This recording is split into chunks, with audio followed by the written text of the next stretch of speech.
यह बात अपने आप में पूरी तरह स्पष्ट है कि idea is the source of knowledge, and more than this, imagination is the source of knowledge.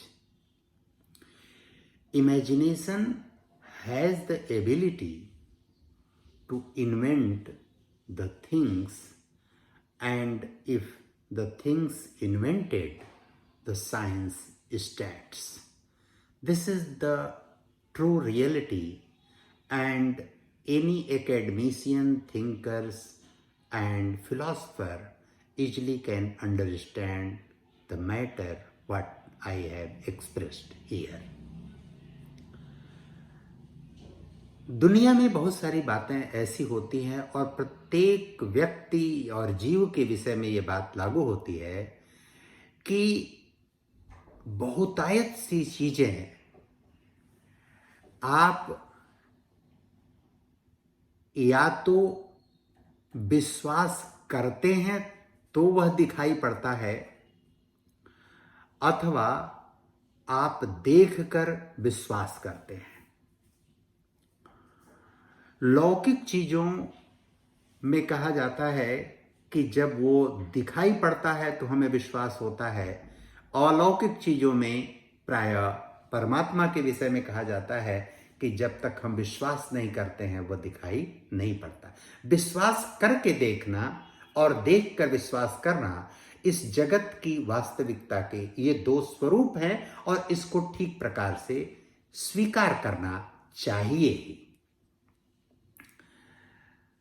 एक तीसरी बात जो बहुत स्पष्ट है कि जो भी हम विचार करते हैं वह विचार विश्वास के धरातल पर जब उतरता है तो दिल का मामला होता है, यानी विश्वास दिल से किया जाता है और तर्क दिमाग से किया जाता है।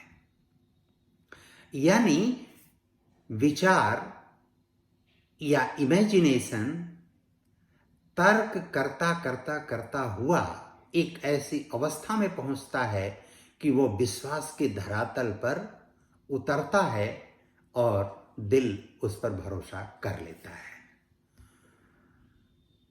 विश्वास करके देखना और देखकर विश्वास करने जैसा ही संबंध दिल और दिमाग का होता है।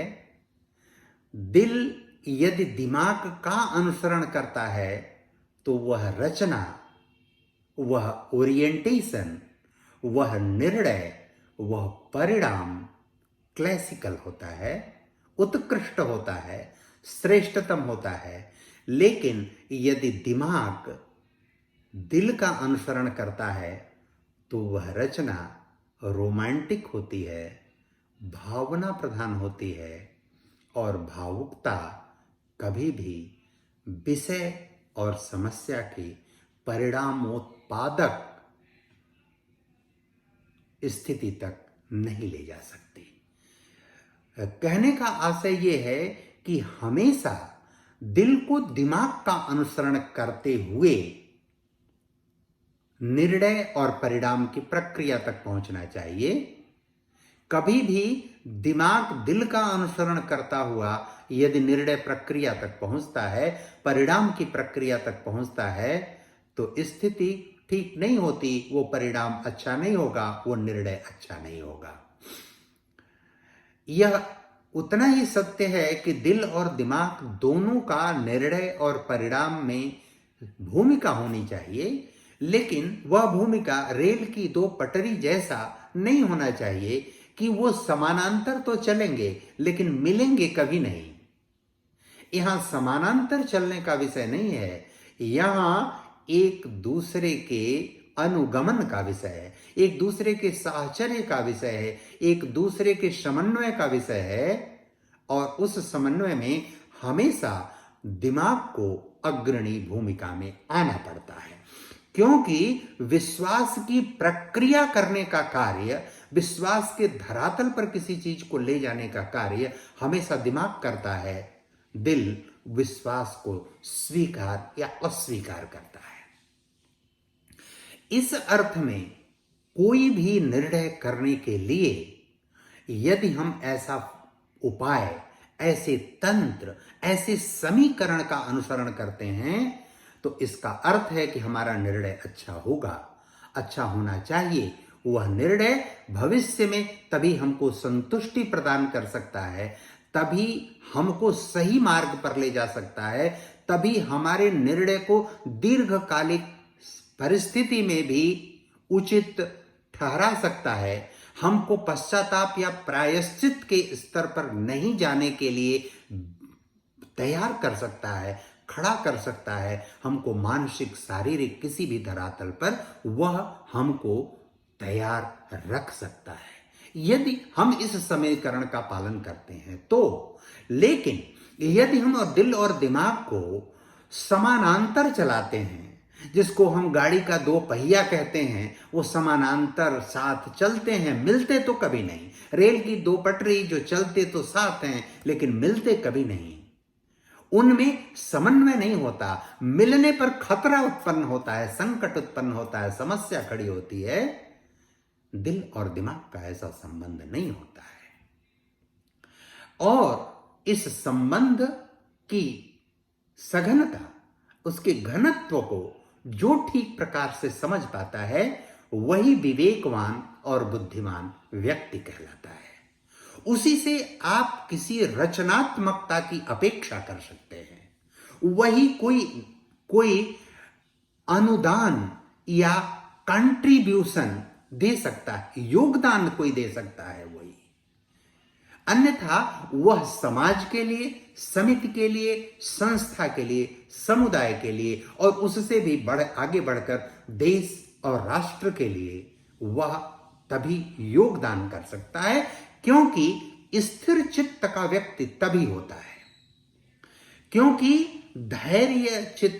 धैर्यवान व्यक्ति तभी होता है, क्योंकि तभी व्यक्ति साहसी और सहनशील होता है, तभी वह व्यक्ति धैर्यपूर्वक बिना परेशान हुए निर्णय करता है, तभी वह व्यक्ति न तो खरगोश की चाल चलता है न तो कछुए की चाल चलता है। वह उसकी ऐसी वास्तविक स्थिर औसत गति होती है कि उस गति से पीछे आगे जाने का संशय, भ्रम, दुविधा में नहीं रहता। हमेशा दिमाग का अनुसरण दिल को करना ही होता है यदि ऐसा सकारात्मक और उत्कृष्ट श्रेष्ठ परिणाम आप लेना चाहते हैं तो। यदि नहीं लेना चाहते हैं तो आप भ्रम में हैं, दुविधा में हैं, गलत मार्ग पर हैं, सही मार्ग पर नहीं हैं। आप किसी भी परिस्थिति के या तो दबाव में हैं या पूर्वाग्रह में हैं, और यह व्यक्ति के लिए, जीव के लिए ठीक नहीं होती। इस अर्थ में आप इमेजिनेशन को, कल्पना को, जब विचार आए कोई मस्तिष्क में और कल्पना के स्तर पर ले जाना ही होता है, बिना गए काम ही नहीं बढ़ता आगे। तो वहां जब ले जाते हैं तो विचार, कल्पना के स्तर पर तर्क शुरू होता है, और वो तर्क आपको नियम की परिणत तक, रिजल्ट की परिणत तक, निर्णय की परिणत तक, परिणाम की परिणत तक ले जाता है। वो तभी ले जाता है जब तर्क के स्तर पर मस्तिष्क उसको पूरी तरह पका लेता है, दिल स्वीकार कर लेता है, तो आगे बात बढ़ती है, अन्यथा नहीं बढ़ती। इस निर्णय, परिणाम, कल्पना, इन्वेंशन, इमेजिनेशन और इन्वेंशन का भी वही संबंध है जो दिल और दिमाग का संबंध है। इस विषय पर आगे कभी फिर और विस्तार से चर्चा करेंगे। परिस्थितिवश ऐसी चर्चा आज करनी पड़ी। आगे फिर यदि आवश्यकता हुई, किसी ने कोई इस संबंध में बात किया, तो आगे इस विषय पर और चर्चा करने का प्रयत्न करेंगे। धन्यवाद, नमस्कार।